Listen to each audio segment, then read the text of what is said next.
everyone. Welcome to a new episode of the AI-Based Business Show. Today with me, I have Hamdi Taba.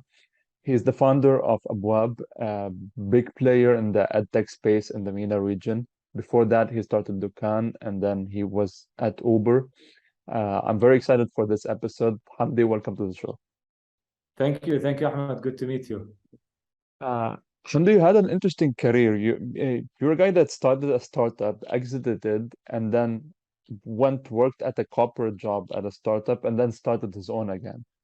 Uh, let's start with Dukkan. Why did you start it, and what was it? Yeah, and when you think of it this way, that like I started a startup right after college, and then took a job, and then went back to it. When I look back at the whole thing, I realized that I've learned a lot from the different experiences. When I started Dukkan back in 2009, I just had deep conviction that there was a very big gap in the retail space in this part of the world, in Jordan to start off with. Be it in the like offline space or online space. And I was young, coming out of university. The credit crunch was happening. I couldn't even land a job in the banking space. So it's just like very excited to come and start something and prove that I can build something great, and I didn't, basically. Okay. You sold Dukkan, isn't that right? Yep. So I started it in 2009. Okay. Did it for around 5 or 6 years. Okay. Ventured into so many things. Did things in the offline space, tried to franchise it, spun off a small division to do grocery deliveries in a B2B setting, tried to launch online groceries twice in 2012 and 13, if I recall correctly. Both failed. Basically, all of these initiatives failed. Okay. To some extent. And then in 2015, I was sitting with my family, and I realized that it might be the time to start like looking for an exit. And then the Uber opportunity came up, and I ended up joining Uber. So that just I had to expedite the whole exit thing. Okay. And it actually went for a full year in parallel when I joined Uber, and I had like Dukkan for a full year before I actually managed to exit. On the mental side, you speak about failing a couple of times doing this startup. How did you overcome that failure? Honestly, it wasn't easy. I mean, right now I say it casually that, yeah, it was like 5-6 years of failure. And it can be said like in the span of 3 seconds, this sentence. But in reality, it was like 365 days a year multiplied by 5, like we're talking about 1,500 days plus of a lot of stress and difficulty. And honestly, it wasn't easy. It wasn't easy to the extent that at some point I felt there wasn't a light at the end of the tunnel, that my career is just not gonna take off, that all the aspirations that I had and the belief in my ability to build something started to decline. My wife used to encourage me a lot, my family encouraged me a lot, but sometimes I just literally felt that it's not going anywhere, despite the fact that I'm personally a very optimistic person. And it affected my health at some point. What are the lessons you took off from that journey that helped you later on in your career? Yeah, there are a lot of lessons. I'll try to summarize a few of them. I think perseverance is extremely, extremely important. You have to be able to withstand a lot of toughness and have the patience that at some point, if you just try many things and try hard enough and smart enough, you'll get there. So I definitely came out of it with a lot of strength and perseverance. That's one. I actually recently posted a series of learnings on LinkedIn from my first experience, but some of the notable ones are, apart from this, is that you can start a startup straight out of college. You will learn a lot. You might be one of the very, very few that actually make it, but the odds are that you're not going to make it. And to answer your point that you mentioned at the beginning, that I went and I started my own and then I worked at Uber, I realized that it's extremely okay for anyone who's aspiring to start something from scratch, not to do it right out of college, and to actually work in different settings and environments to learn a lot of things before you apply them on your own startup. And this is something my father always used to tell me, that if you work in other companies, you will learn a lot and you'll be able to apply it on your own. But I was just so determined to start something immediately, and I just got the support from both my parents, my family, and I ended up doing that. So that's definitely a second lesson. Third is, you have to be completely obsessed with building a solution that the customers want. Okay. Because if you build something that you in your mind think what the customers want, but the customers want something else, it's just immediately gonna fail. And if you're extremely stubborn with that, you're just gonna keep on failing one after the other. So if you come in with an open mindset of, I have a vision that this needs to be fixed or this product needs to be built, but you're completely open to iterate and experiment and see what the customers really react positively towards, and then build on that, it will take you a very long way. And it's much easier said than done. You hear it a lot. You hear it in podcasts. You read about it in books. But when you experience it yourself, you realize the value of it.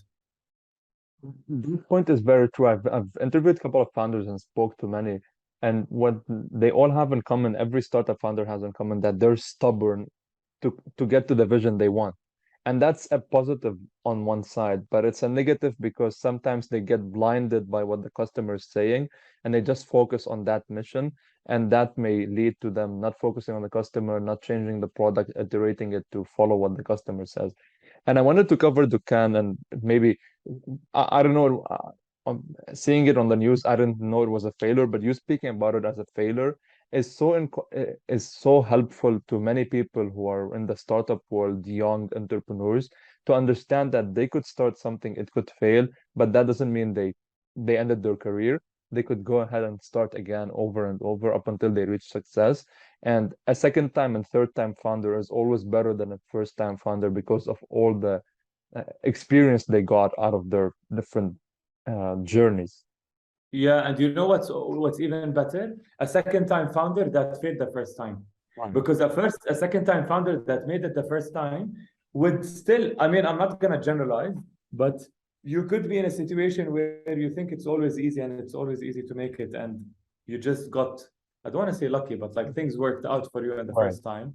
And you might fall into the trap of thinking that's always gonna work. But someone who failed the first time is just gonna come into their second startup really knowing what things to avoid, what road bumps will come up, and how just to be better prepared. So I always give this advice to everyone, that it's extremely okay to try something out and not having it to work. You spoke about going into Uber after selling the or parallel to selling Dukkan. You jumped into Uber. We know Uber is this one of the unicorns. They did a change in the space they went in. How was the culture when you worked at Uber? If you could describe it, what did you learn working at Uber, the environment there that was different from the mentality of corporations in the MENA region? Yeah, I think the best thing about, Uber is like a word of its own, and I can speak for hours on how much I learned about it. But to answer your question specifically, I think one of the best things at Uber is it literally felt like it was, when I was launching Jordan, it felt like it was my own startup. Okay. And that was the best thing about it. Just a lot of autonomy to do things. That it was growing so fast that anyways, no one had the time for you to actually really create any bureaucracies in your face or like take extra care of you. And the reason why, so I came into Uber from like a failed experience, determined to prove to myself and to everyone around me that I'm able to make something succeed and to build something from scratch.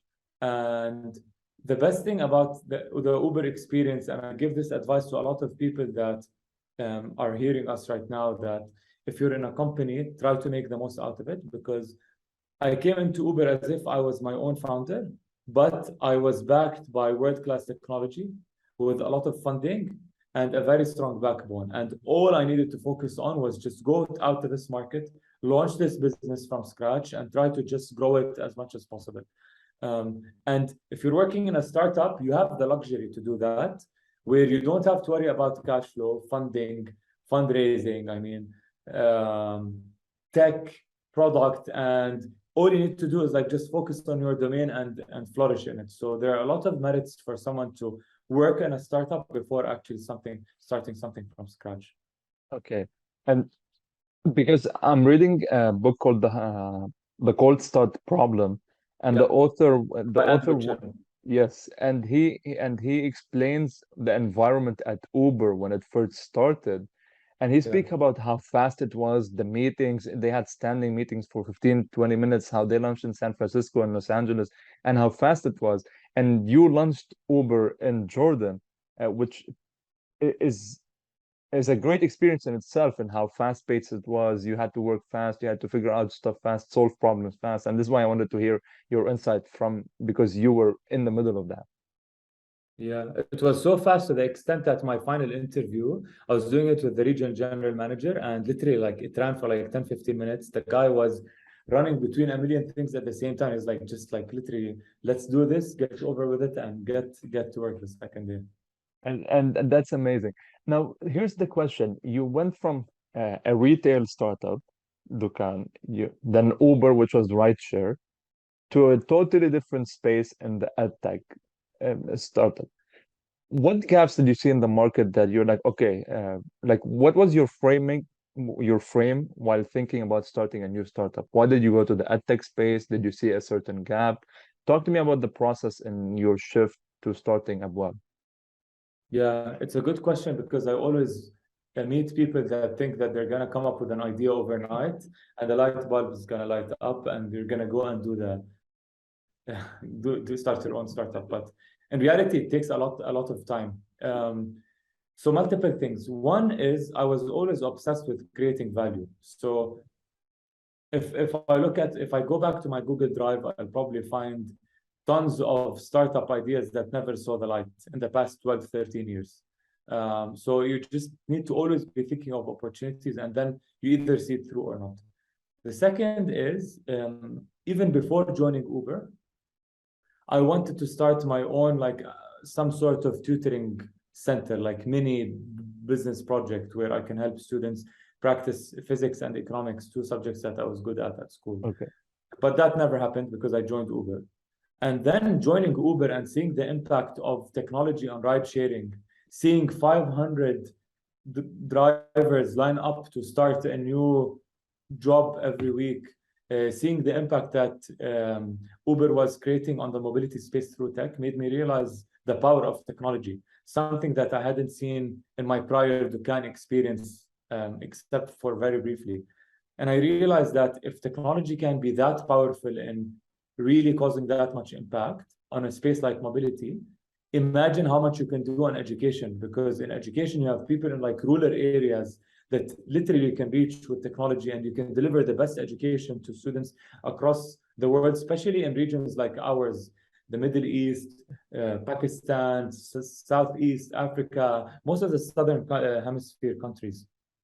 So I realized that if we're able to build a product that reaches the masses and delivers the best quality education, we will be able to have, as an Abwab team, have lived our life, looking back saying we left this world having left some great impact on humanity. Okay. So that's like where the core idea came from. Yeah. Before jumping into Dukkan, I want to just understand how the edtech space or the education space is in the region as a general. In the US, for the past 2 weeks or 3 weeks, we've been covered with the news that the government is gonna pay some debt for a student who took out large loans, and the idea that education has become so expensive. How is it in the region? Where are we standing now in terms of the education space? In Jordan, specifically in the region, Is it becoming too expensive for students? Are we getting advanced in the education? Are we still where we were 10 years? Talk to me about just the education space in the region. Where are we Yeah, right now? yeah. Look, I think if you look at it macroeconomically, um, obviously, like there are certain countries that are trying to improve the level of public sector education, but in reality, it's still extremely weak. Okay. And the biggest proof of that weakness and like the need for just something completely new to come in is the extremely high dependence on after-school tutoring across the region. Um, Go to Morocco, go to Pakistan, go to Egypt, Iraq, Saudi, you name it. You will Lebanon, find true. the same, you will find the same thing. Students after school, specifically for the last year of school, but it's becoming a trend across all grades. After school, they either, if they can afford one-to-one tutoring, they do that for the very small minority.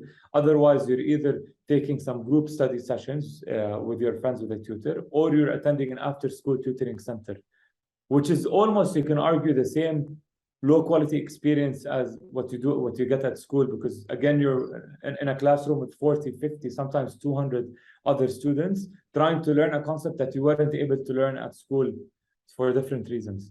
Um, and it's a bit sad that parents actually spend that much out of their household income um, on a quality experience that's not so great, just to get their kids to have any chance of a good prospective future. So you see parents spending like 25, 30% of their income putting their kids through these after school tutoring centers. And this is the opportunity that we saw. I mean, the education space as a whole can take a lot of work, but this specific opportunity we saw is the one that we decided to come in and say, you know what? There is room to deliver the best quality education to the masses at extremely affordable prices. Okay. I think from here we could jump into Abwab. What is Abwab? Is it just an online? So maybe talk to me about how it started and what's the customer experience like on Abwab. Yeah, of course. So, in a nutshell, Abwab is a platform that allows students to learn at their own pace, get tested, compete with their friends, ask questions with teachers, and just evaluate their performance and progress as they learn. And it's matched according to the national curriculum of every country that you're in. So we offer a hyper-localized service. Today we're operating in Jordan, Egypt, Qatar. Qatar, I mean, soft launch, but Jordan, Egypt, Saudi, Iraq, and Pakistan. We started off in Jordan right before COVID. And all of a sudden, COVID hit. We had to move very quickly. We collaborated with the Ministry of Education for 3 months, ran a distance learning initiative in Jordan, and got a lot of traction immediately. But then we started focusing on our core product offering. So you come onto Abwab, you visualize your entire learning journey ahead of you that's usually provided by the Ministry of Education. So whatever you learn at school is visualized in a very nice way in front of you as a product. You select your grade, you select your program, and you see math, physics, science in a very simplified way. You're not bombarded with a million options. And then let's say you select math, you start taking concepts that we produce. So we create the content in extremely visualized ways. Okay. We build it with our expert learning team to make sure that the student grasps the learning concept. And you start taking one lesson after the other, and then you get tested along the way. And then throughout, you track your progress. You can compete with your friends. So let's say you and I can dial onto the product, onto our app, select math, and then we can start playing against each other on who collects more points on solving math. And Nice. then there's the global leaderboard. So we see like who's leading in Pakistan, who's leading in Egypt, who's leading globally on math, physics, sciences, etc. Wow. Okay. And then on top of that, we also allow the student to log in either in a group setting or in a one-to-one setting. We're still experimenting a lot with that, to ask further questions to a teacher if you need extra support. And that has also gotten massive demand. So obviously that didn't all start from day one. We started with a very basic offering, just some lessons. And then we started building the assessments on top. And then we started gamifying it with the Abwab League. And then we built these interactive features. And all of this has been work in development for the past 2 years as we launched. But we did never lock the doors on ourselves and said, let's build the best product out there and then go out and do it. Okay. So we started with Jordan, expanded into Egypt, and then acquired a company founded by some of my ex-Uber colleagues in Pakistan, then launched in Iraq, and now we're launching in Saudi. Alhamdulillah, things have been going very well. It's interesting because when I did my research about the edtech players in the space, I noticed most of them, they have online tutors and in-person tutors. Abwab decided to not have the in-person tutors and just go the online way, videos, lessons, gamification. Why was that decision taken? By in-person, you mean like physically sitting with a tutor? Yes, Just like yeah. You could go on the platform, either choose a video, or you could go ahead and choose a tutor that come in person to your house and teach you at your house. Look, I think in this day and age, people started to value time a lot. Right. When you get invited to a meeting and you need to spend 40 minutes in the car to get to that meeting, and then attend the meeting and come back for another 40 minutes, you literally wasted double the time of the whole thing just on transportation. Okay. Set aside the cost component of the whole trip. We realized it's much more efficient to run the whole thing online. So I don't think we'll get to a point where we connect you with a tutor to physically go and meet that tutor in person. I think these days are over. The physical component of learning is extremely important.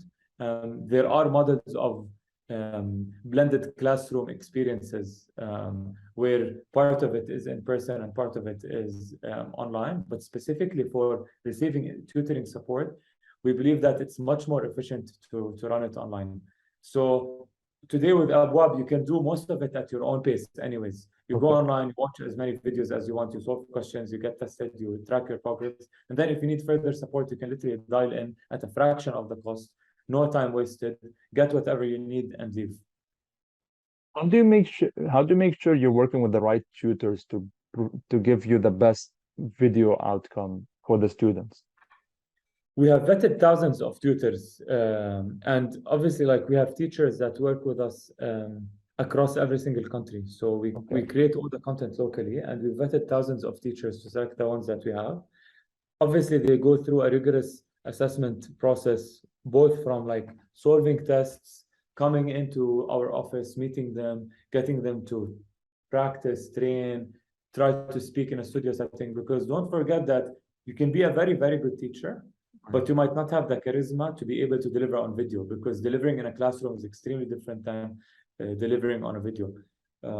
So a lot of it goes before creating the whole thing, but even after creating the content and putting it up on our product, we receive continuous ratings from our students. And if a teacher receives low ratings for any reason, we just take them out and we replace them. But I'm proud to say that our students have been voting our content with a 95% upvote compared to only 5% dislikes. It's like a like or dislike button.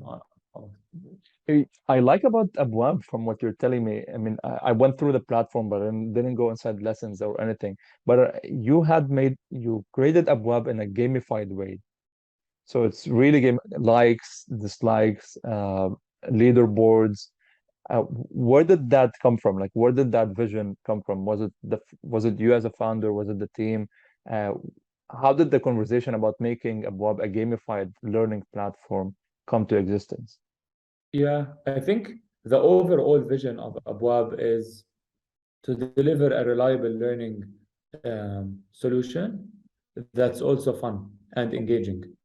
So when you have the overarching vision that way, then everyone starts thinking of how do we build it along the way and along the journey.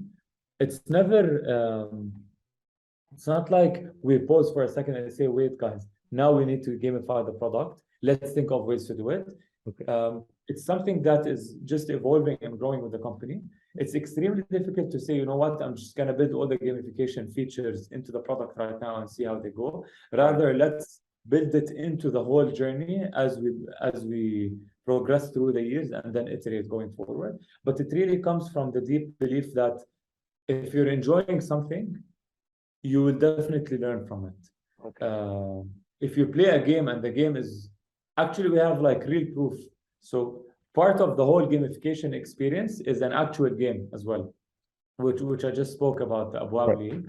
And when we interviewed students, we realized that a lot of them, when we had like the competition, actually mastered their subjects purely because they were playing to collect points. Right. And then by the time exams came, they're like, oh, we actually know all the answers to, and we've understood all the concepts already because we've been playing for a month. And that's a really interesting way to think about it, because I mean, people who don't excel in school, we tend to see them play more video games, FIFA, basketball games, or like Call of Duty, and they want to be the best at it because their friends are playing it. They want to be better than them. So taking that same concept and putting it in education is a really great way to think about it. And I like what Abwab is doing on that. And you're working in different countries. You're dealing with different curriculums. How are you making sure you're getting the right curriculum right in different countries you're working in? Are you working with governments? You spoke about dealing with the government in Jordan with COVID happened. How did that deal happen? Did you have relationship in the government? How did they approach you? Did you approach them? How was working with the government and government curriculums in different countries? So I'll answer the first question on how do we do it in different countries, and then I'll answer on how we actually did the one in Jordan. So we have a very strong content assessments and learning teams, like a combination of 3 teams that work with each other. Okay. And this contains subject matter experts, teachers, ex-teachers, PhD holders, academic advisors, you name it. And what we do is we actually take the national curriculum, the syllabus that's provided by the government, which is publicly available, and then we customize it into our own learning journeys with these teams that I just talked about. Okay. So the core foundation of it is already there, and usually for like a country like Egypt, it's almost one across the country. For a country like Pakistan, there are like 4 main boards. So we take these and then we build on them and we create the actual syllabus that is reflected as a learning journey on our app, which then we create the content for and showcase for students on our app. That's like on a high level how the whole thing works. Okay. For Jordan specifically, how the deal happened, the real story, which I've said a few times already, is it's not like these like crazy meetings have happened. COVID was about to hit. The government was about to launch a website that for like distance learning that didn't look nice at all. I had a good relationship with the Minister of Digital Economy. I phoned him up. I'm like, Your Excellency, allow me to say that I have a startup that's only 6 weeks old, but I have to tell you that what you guys are about to launch does not really represent Jordan. It just needs to be much better. And he was like, you have 48 hours to. He said, you already did great things when you were managing Uber in Jordan. So I'll give you 48 hours to prepare something great for the Minister of Education. So we actually prepared something great in 48 hours. We met with the Minister of Education. He loved what we're doing. And he said, okay, today is Saturday. Monday, we're going to shut down schools. You need to take on the whole thing. Wow. And it was a bit crazy to say yes, because we were very new, very young, very few people on the team. But we said yes, and we decided to create a consortium with a couple of other startups in Jordan. We did that. We started running, and we executed basically day and night for 3 months straight until summer arrived. And then we told the Minister of Education, there you go, here's your project. Now we need to focus on our own business. And that one was actually built by us and the other startups completely for free for the government. Okay. Wow. It was a win-win. They managed to save themselves during COVID and the school lockdowns, and we managed to just step up our operational know-how, build our user base, establish a lot of brand awareness. So it was a win-win for everyone. No, I mean, just think about it. You're producing all this content to teach students. in that short of a time. I mean, that's crazy. I could imagine you said working day and night. You guys really worked day and night during that period. So you can see my gray hair, which I didn't have before Abwab was founded. I mean, I really, I mean, it's really crazy. What you did in 3 months maybe could have taken you 6 months to do No, if you like were in normal probably two time. years, 3 years. Yes. Wow. Yeah. Maybe I want to go back to the outside. As a CEO of Abwab, what you weren't part of you're not a person who was in the education space. You're not really an expert in it. How do you manage Abwab? What's your job as a CEO and founder?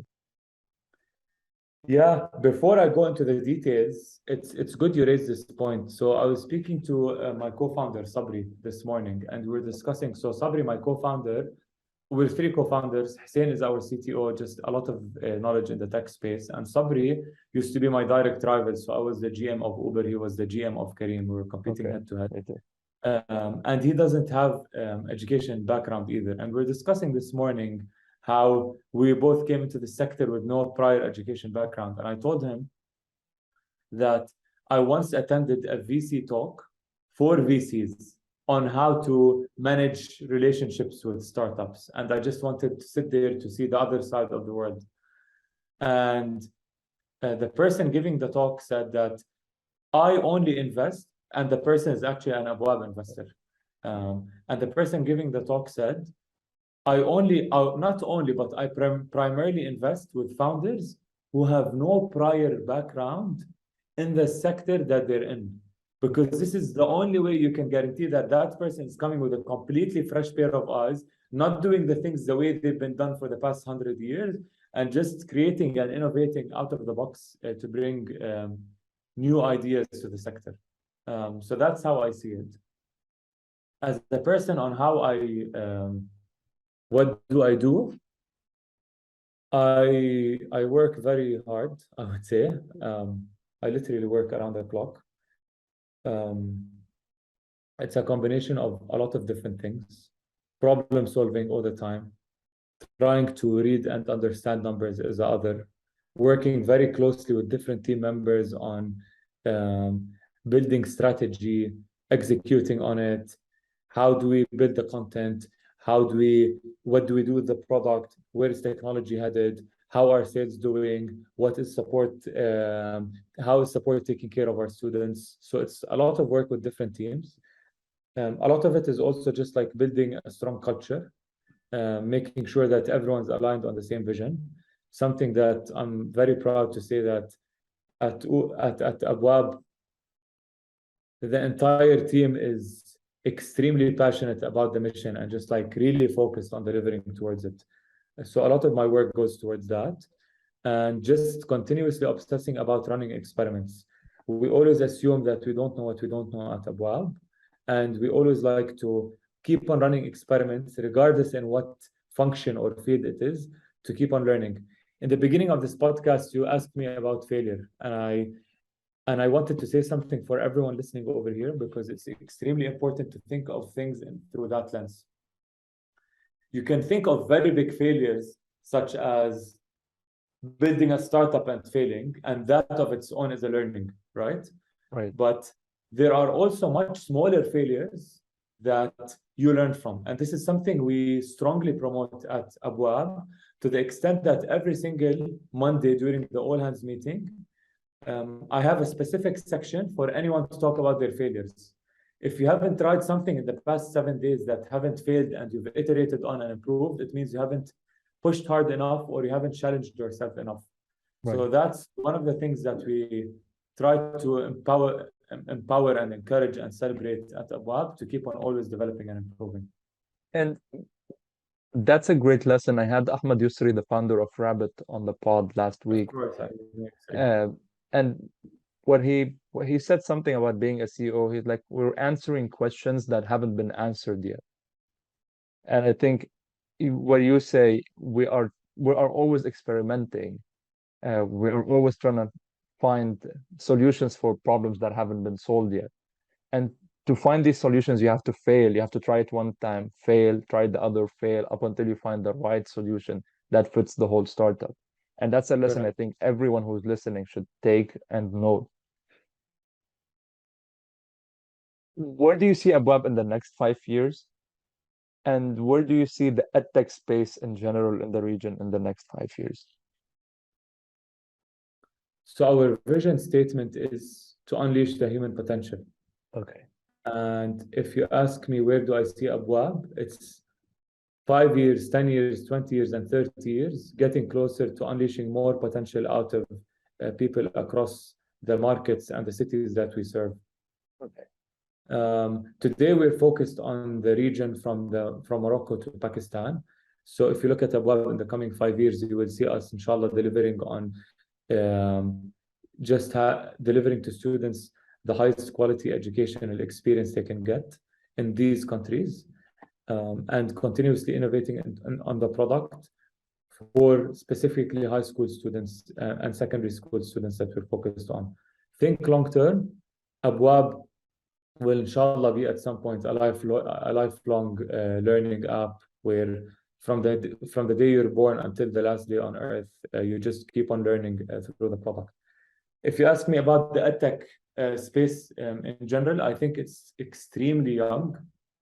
And despite the fact that it's very fragmented and there are a lot of many players that have tried to attempt it in different ways, I think a lot of new players will emerge. The mission is way too big to be taken on by only one. As I said, there are many segments to cover. Everyone, all of us need to learn and have to learn and keep on learning, regardless whether you're at school, you're at university, you've graduated, you're working, you're 30 years old, 50, 60, 70, you have to be learning all the time. So to cover this entire space, a lot of startups have to emerge, and I encourage anyone who's passionate about the edtech space, try something out, think of a niche, work on it. You're more than welcome to come and have a chat with me as well to bounce off ideas and see if there are any ways to collaborate with each other. So I'm coming to my last two questions over here. You mentioned that you went to a VC event and there was an investor there, and that he was an investor in Abwab. Why did you decide to go the VC route instead of being bootstrapped? So, I mean, there is no right or wrong. Okay. Some founders decide to just bootstrap their way through, and other founders decide to just raise funds. I think for me personally, it depends on my own actual experience. So when I started Abwab, it was relatively undercapitalized, and that limited amount of capital for a business that actually required a lot of capital was very tiring for me and draining. And then I joined Uber, and Uber was loaded with cash that you never had to worry about. Obviously, like the founder was doing a great job and the leadership team, but as someone launching a country, you never had to worry about it. So I made a promise, having these two polar opposites of experiences, I made a promise to myself that I'm not going to start another startup or company unless I can try my best to almost make sure that it's very well capitalized and that cash is not the obstacle to making it. Other obstacles obviously can exist and you have to solve for, but I just wanted to make sure that if I start a company, it is well capitalized. And it's then about solving for PMF, solving for executing strong, doing other stuff. Okay. So yeah, that's my answer. Is the edtech space profitable? Is Abwab profitable or not yet? I think so. My grandfather once told me that education is one of the most profitable sectors that he ever invested in. And that stuck with me. And I recently told that to him last week, actually. Reminded him of what he told me. So I think the good thing about EdTech is, I mean, with offline education, obviously you can build like a very good experience where you deliver high learning value to students and also deliver profits to your shareholders and investors. But the good thing about EdTech is that you're able to do that while offering it at an extremely affordable price. Right. And this is what's very exciting about what we're doing. We have VC investors that are obviously looking to have strong ROI on their business, but it's a three-way win. investors can make returns on their investments. Students and parents can afford or like be able to access an extremely affordable product. And the third is all of this while delivering high learning value to students. And I think this is what's exciting about what we're doing. Obviously, a startup is not expected to be profitable in its first year or 2 or 3 of operation. But I strongly believe that anyone building a startup, and this is my own personal belief, but you need to have, at least as part of your vision, a clear path to sustainable profitability at some point. Okay. You have to run your numbers. You have to know your unit economics. How many students will it take till I reach profitability? At what mass would I get there? Uh, I I just remember this question before getting to my last one. Are schools, do schools love Abwab, or are schools your biggest competitors? No, we're not competing with schools yet, I would say. Today we have a good, neutral relationships with schools, because what we're doing is we're supplementing the learning outside of the school hours, I would say. Okay. We have done deals with schools, and the ones that we've done with have great experiences with us, where they've offered their students supplementary learning through Abwab. Down the road, probably specifically for rural areas and villages and places where students can't probably even get to school due to certain conditions. Right. We will, inshallah, be able to replace the whole school experience by getting students to learn online, but definitely not at the moment. We're very good friends with schools, and the aim is to always have that for sure. Okay. Let's say you weren't building Abwab right now. What would you be still building in the edtech space? What would you be building? Or if it's in a different industry, what are 2 startups ideas? You mentioned you had a list of startup ideas on a Google Docs or somewhere. What are 2 startups ideas you think about building if you weren't building Abwab? I think edtech is so big that even if I think what can I be doing 20 years from now, if I want to really deliver on the vision that I have in mind, I can be doing that for the coming 20 years. Okay. Because it's very, very big. But if I rephrase the question and I say if I can clone myself and run 2 startups in parallel today, a sector that I believe is yet to witness a lot of innovation is the health tech space. Okay. I think in general, I'm obsessed with impact and just leaving good impact towards humanity. We all come in, we visit Earth for 10, 20, 50, 70, 80, 100 years, and we leave. Right. And I feel that it's our duty to, during this visit, to leave proper impact. And I think besides education, there's a lot of room to improve the health space. And if you couple technology with that, there's a lot of room for great things to happen. Okay. My last question, and this is the question most of founders hate. Let's say you weren't a founder, you were an investor, and you had to invest in 1 or 2 startups in the region. What would be these 2 startups? Well, that's a very good question that I haven't thought of. If we're talking about extremely early stage startups,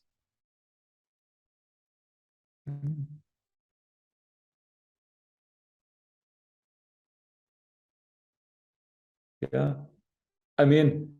The reason it took me that long to respond is because all I'm thinking about is Abwab. Clearly, you need to invest. Clearly, you need to invest in Abwab. This is where all my thought and mind is at. But maybe this is a question that I can, if I think of some cool startups that are upcoming, I can definitely circulate back. Or when you post this, I'll post it in the comments. Okay, that sounds great. Hamdi, that was a great episode. I really enjoyed it, really learned from you. You have the courage. A lot of people wouldn't have the courage to speak about their initial failures and how they overcome it. You had this courage, and you spoke about the success. And I personally like Abwab, and it was one of the 10 startups I spoke about on my post on LinkedIn. And speaking with you, I learned more about the gamification of education, which is eye-opening. Thank you for being here. Do you have any plugs in? Are you hiring? Where could people know more about Abwab at? Feel free to do so. Yes. Visit abwab.com to check us out. Please do reach out if you're interested in the edtech space and finding any ways to collaborate or work with us. You can also reach out to me on LinkedIn, which I think you'll also post, Ahmad. Would love to have any conversations with everyone who's interested about the space. Thank you very much, Hamdi.